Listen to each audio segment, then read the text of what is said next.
रामापुर गांव में रहे सुभद्रा को 2 बहुएं हैं। बड़ी बहू का नाम कविता और छोटी बहू का नाम शिरीषा है। दोनों देवरानियां हर एक विषय में मैं महान हूँ और मैं महान हूँ कह के झगड़ते थे।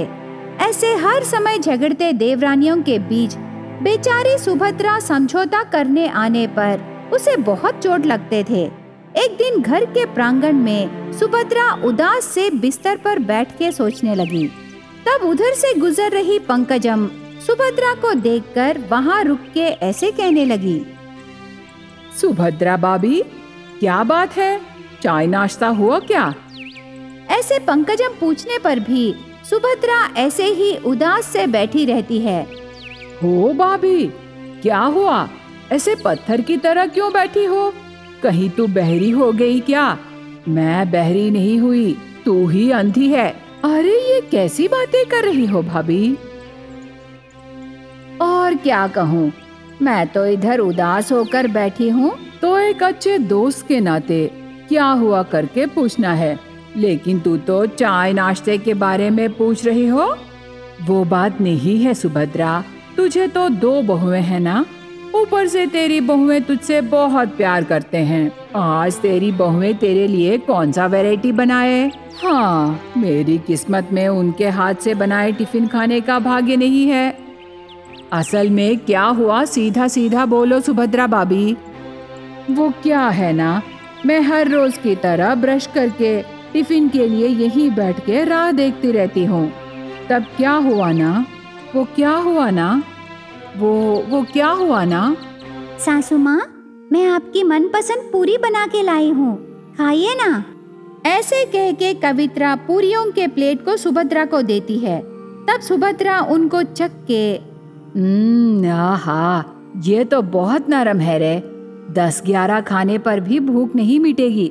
ऐसे सुभद्रा आराम से खाते समय वहाँ शिरीषा आके ऐसे कहने लगी, सासू माँ, ये सभी पूरियाँ खा के आप पेट मत भरिए, पेट में ये इडली के लिए भी थोड़ा जगह रखिए।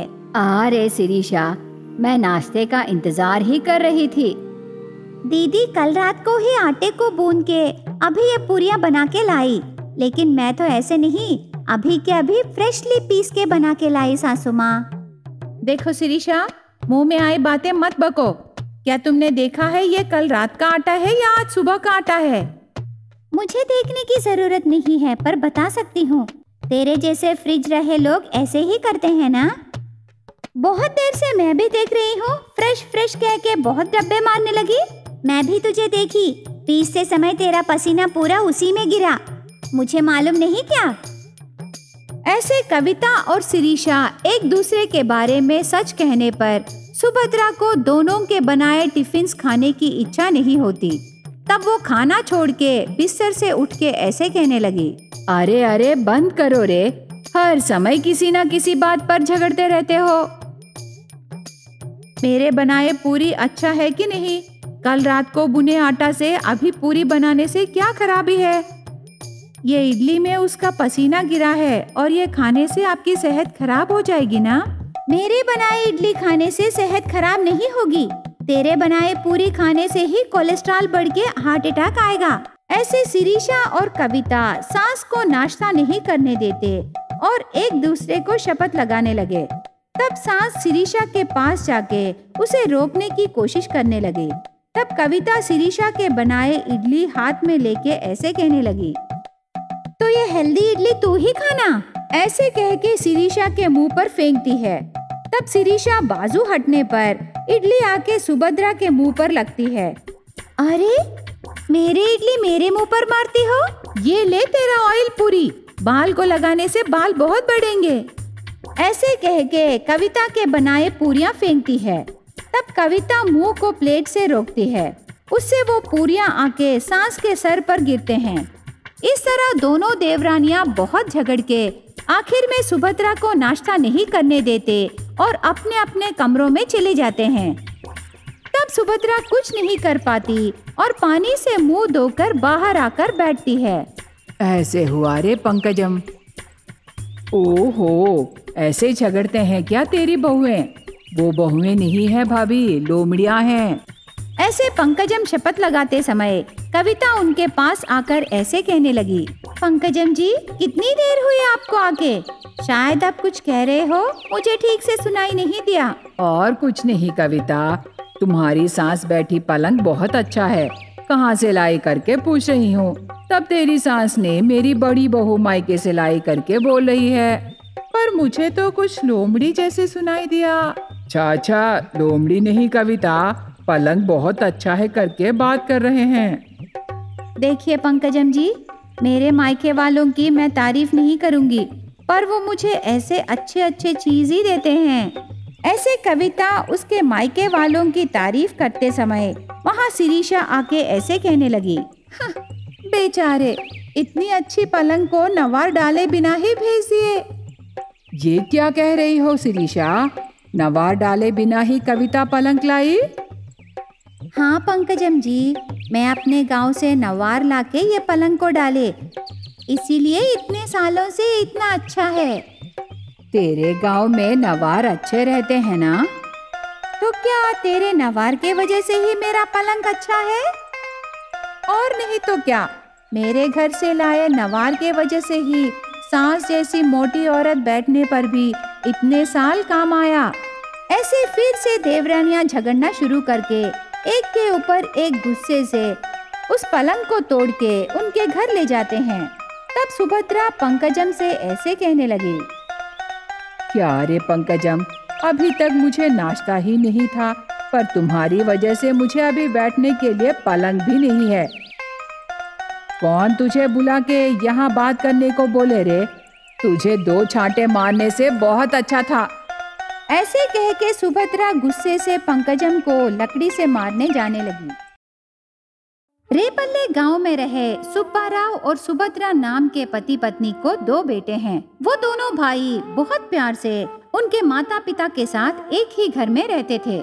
ऐसे प्यार से भरा हुआ उनका परिवार बिजनेस के पागलपन बहुरानियां आने पर 3 भागों में बंट जाता है। तब से सुब्बाराव और सुभद्रा का बड़ा बेटा रमेश और बड़ी बहू कविता और उन दोनों का बेटा ऋत्विक के साथ एक घर में, और छोटा बेटा सुरेश और छोटी बहू शिरीषा और उनकी बेटी श्राव्या के साथ एक घर में रहते हैं। सब आजू बाजू रहने लगे। थोड़े दिन बीतने के बाद एक दिन रात के समय सुब्बाराव उसके घर के बाहर बिस्तर के ऊपर पोता और पोती को पास बिठाकर उदास होकर सुभद्रा से ऐसे कहने लगा, सुभद्रा, ऐसे हमारे पोता पोती मेरे पास बैठकर बातें करने से हमारे बेटे और सुरेश उनके बचपन में हमारे साथ बिताए पल ही याद आ रहे हैं। हाँ जी, मुझे भी ऐसा ही लग रहा है। वो दिन बहुत अच्छे थे, तब दोनों भाई बहुत प्यार से रहते थे। क्या हम सब मिलकर एक परिवार की तरह रहने के दिन आएंगे सुभद्रा? हम सब मिलके रहने के दिन आएंगे करके मुझे तो यकीन नहीं है जी, क्योंकि 24 घंटे वो बड़ी बहू को रबड़ी व्यापार पर ही ध्यान रहती है और छोटी बहू को आइसक्रीम व्यापार पर। सच बोली सुभद्रा, उनके व्यापारों के मुकाबले में प्यार से रहे दोनों भाई भी अलग हो गए तो परिवार कब मिलेगा? ऐसे अपने आप में दुखी होते समय श्राव्या ऋत्विक ऐसे कहने लगे, दादाजी, मैं घर जाऊंगा, बहुत देर हो गई है, अभी हमें जाना है। हाँ दादाजी, देर से जाने से माँ डांटेगी। जाते हुए पोता पोती को देखकर सुभद्रा और सुब्बाराव और दुखी होते हैं। उसके अगले दिन सुबह बड़ी बहू कविता और बड़ा बेटा रमेश उनके घर के सामने रबड़ी व्यापार का दुकान खोल के ऐसे कहने लगे, आइए आइए, गर्मी के मौसम में ठंडी ठंडी मीठी मीठी रबड़ी मिल रही है। आइए बाबू, आइए, चिकना दूध से बना रबड़ी है। ऐसे चिल्लाकर उनके व्यापार शुरू करते हैं। इधर छोटी बहू शिरीषा और छोटा बेटा सुरेश उनके घर के बाहर आइसक्रीम व्यापार दुकान खोल के ऐसे कहने लगे, आइए आइए, हॉट हॉट समर में कूल कूल आइसक्रीम। आइए बाबू आइए, वेनिला, बटर स्कॉच, चॉकलेट सभी फ्लेवर्स मिलते हैं। ऐसे चिल्लाकर वो भी उनका व्यापार शुरू करते हैं। थोड़ी देर बाद गांव वाले छोटी बहू के दुकान में और थोड़े गांव वाले बड़ी बहू के दुकान के पास जाकर पैसे देके रबड़ी और आइसक्रीम खरीद के खाते हैं। इस प्रकार दोनों परिवारों को उस दिन बहुत पैसे आते हैं।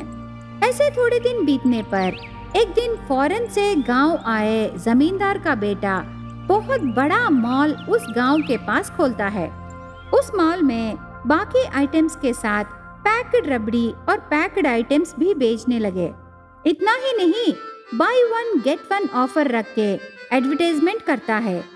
यह विषय गांव वालों को पता चलने पर कविता और शिरीषा के दुकानों को जाना बंद करके जमींदार के मॉल को जाकर रबड़ी और आइसक्रीम्स खरीदने लगे। उस दिन से कविता और शिरीषा के शॉप्स को कस्टमर्स कम होके व्यापार नुकसानों में पड़ के मुश्किलें झेलने लगे।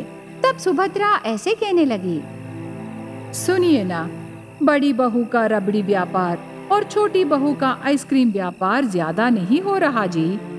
क्या हुआ सुभद्रा, क्यों उनका व्यापार कम होने लगा? हमारे गांव के पास जमींदार जी का बेटा बहुत बड़ा माल खोल के ऑफर्स रखा जी, इसीलिए सब गांव वाले वहीं से रबड़ी और आइसक्रीम्स खरीद के खाने लगे। हो, तो उनका व्यापार ठीक से हो रहा ना? तो क्या हमारे दोनों बेटों को हमारी बहुएं दूसरे गांव को ले जाकर व्यापार करेंगे? तब हमारे बेटे और पोते भी दूर हो जाएंगे ना सुभद्रा? इसीलिए मेरे पास एक आइडिया है जी। उस आइडिया के मुताबिक करने से उनका व्यापार भी सक्सेस होगा और हमारा परिवार भी मिलेगा। क्या है वो आइडिया सुभद्रा? नहीं बताऊंगी, दिखाऊंगी। ऐसे सुभद्रा कह के वहाँ से किचन में जाकर एक शीशे के ग्लास में रोज सिरप डाल के उसके बाद बड़ी बहू के बनाए रबड़ी डालती है। उसके बाद सेमिया और सब्जा डालती है। उसके बाद छोटी बहू के बनाए आइसक्रीम डालती है।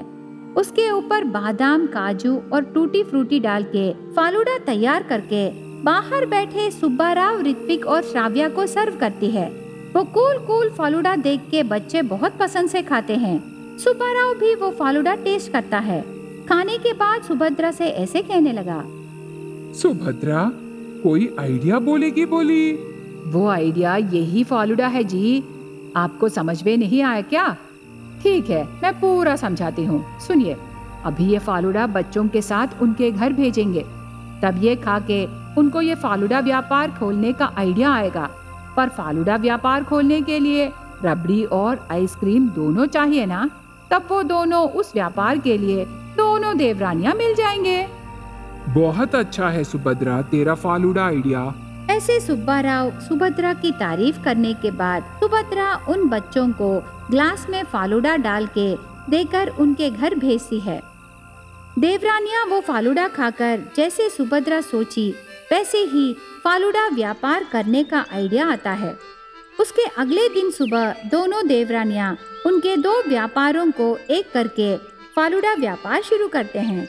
वो फालूदा व्यापार गांव वालों को और बच्चों को बहुत अजीब लग के टेस्ट करने आते हैं।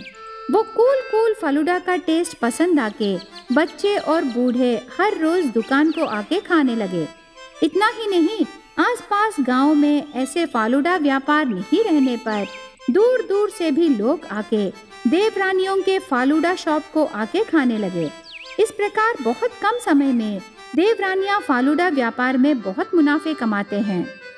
थोड़े दिन बाद सब लोग एक ही घर में रह के खुशी से जीने लगे।